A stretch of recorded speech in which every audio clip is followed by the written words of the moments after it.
Hey guys, Mike B. Rowland here. Today I'm going to teach you some old school knowledge that none of these schools are teaching drivers nowadays. A lot of the old hands out there know exactly what I'm getting ready to show you as soon as they see what's laying on the tailgate here. But today I'm going to show you how to get off the side of the road and cage your brakes. You got a T handle, a T bolt. You see the head of it, if it focuses on there, shaped like a T. That bolt comes mounted on these old brake chambers. A lot of the new ones don't have that bolt, but they're mounted right there. And you can see I had to beat the living snot out of this one because this is just an old chamber I had laying out in the scrap pile from years ago. But you take that off there, pull that cap out, and in here there's a T-head receiver that bolt fits in. And when you get it in there, it's sunk in. Then you'll turn it half a turn, and as you pull back, boom! Now you're locked in on that. So that bolt is locked in. Now you're gonna drop 2 washers on there because you want to pull that bolt back as hard as you can and cage this big monster spring in here. You want to cage that all the way back. I'll take this all the way apart so you can see what I'm talking about in there about caging the spring. A lot of manufacturers don't even build these anymore just because it's so dangerous to do what I'm doing right now. If you don't know what you're doing, you could get hurt real bad. But so we got that started in there. Now I'll spin it and throw the impact on there. We'll cage this brake.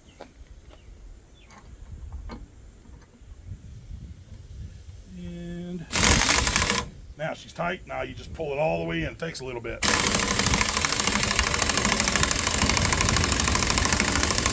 I'm going to cage that till I see this socket pulling off that because that bolt's pulling out.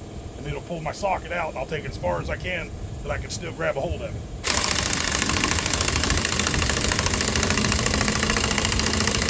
See that? I don't know if you can see it, but see the socket's pulled away from that washer?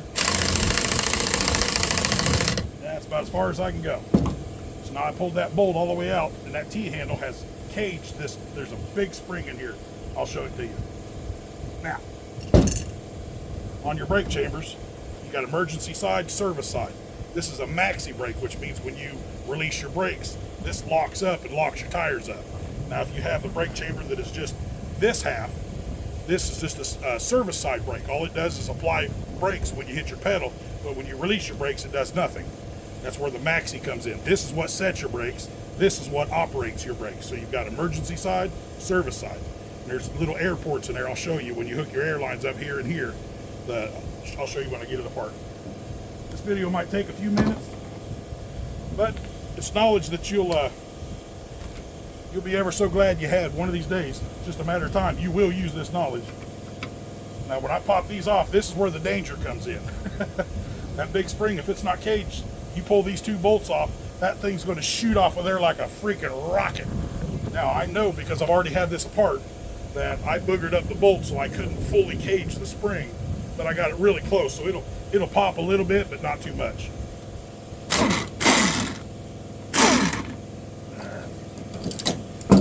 Gonna be a booger. That's just a carriage style bolt, so you gotta hold the square part in the hole long enough to get the nut off. Okay, one side. Go ahead and grab this other side because I know I'm going to need to. Pop this side off. Okay, now you're in danger. So what you do is you're going to pop these clamps off of there. Doing. There she comes apart. You got a spring right here. That's your service side. That's when you hit your pedal. This is what they call a pancake. This pancake rides on that, seals in there, right? So you got air. You got this is the big spring behind here that pushes that plunger. These plungers are pushing against each other. So when you hit your brakes, I get my pinch in my hand there.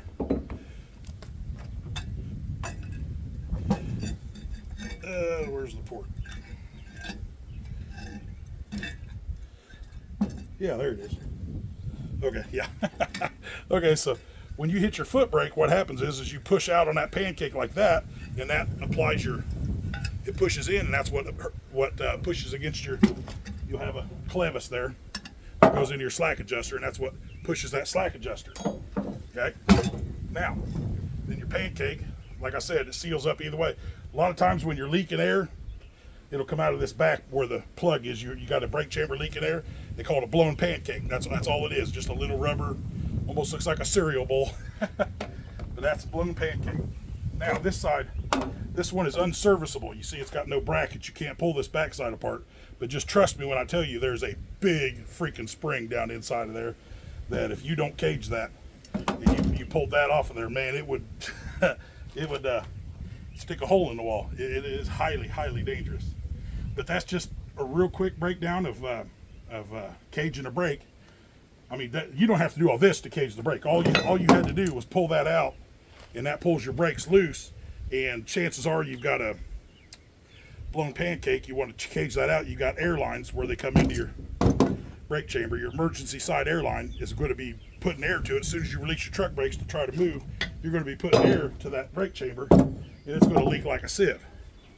So where that line comes in there, where the rubber line comes in, all you need is a pair of these and 50 cents. Where that air line's at, you take 2 quarters and you put them on either side of that air line, then you smash them quarters together until it pinches that air line flat. And that'll lock in there, that'll hang going down the road. You got to pinch really hard to get them to collapse that line to the point that it stops leaking air. Now with that brake caged and that service air pinched off, that brake chamber is completely deactivated. Those brakes will not work. Even when you hit your foot, they will not work. So now, what I'm telling you, that is how you get off the side of the road, get to the nearest shop to get the thing fixed. But what I'm going to tell you is, once you cage this brake and deactivate it, that's illegal. If you make the decision to cage one of your brakes and go down the road to the truck stop, and you are unfortunate enough to get DOT'd in the process of doing that, you will get put out of service for that. But this is just an old school trick to get you off the side of the road, get you to a nearest shop where you can have a new brake chamber put on and solve all your problems. But that's very valuable information to have to cage a brake.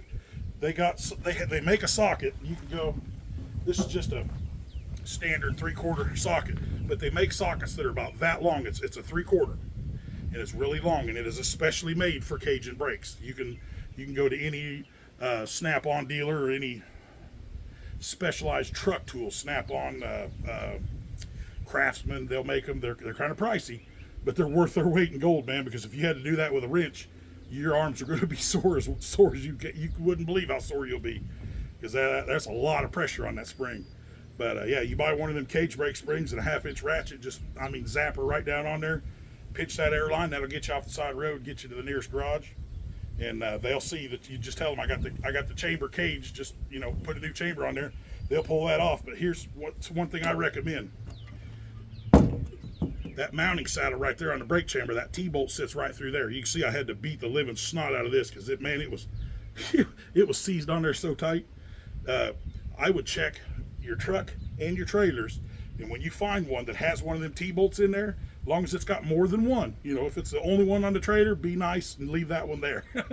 But if you find a trailer that's got more than one, pull that T-bolt off. All it is a 3/4 inch bolt. You just loosen it up and it slides right out. Throw that in your tool pouch. Carry that with you forevermore, because all of them take the same exact T-bolt, but not all brake chambers have a T-bolt on them. So you get something that has an extra T-bolt, grab a hold of that sucker and put it in your box. You'll be on the side of the road thanking me that I showed you how to do that, because yeah, that'll save you a ton of headache, man. But yeah, these brake chambers are not difficult. They're not complex. They're very dangerous if you don't know what you're doing. But once you cage that brake, the danger's gone. That spring right here, you saw that. I can compress that with my fingers. There's not a whole lot of pressure on that. That spring won't hurt you. That spring back here, it'll kill you. So you want to make sure you got that brake cage. But anyway, just a quick video, get you off the side of the road. Valuable knowledge that I guarantee you in your truck driving career, you're going to use that knowledge.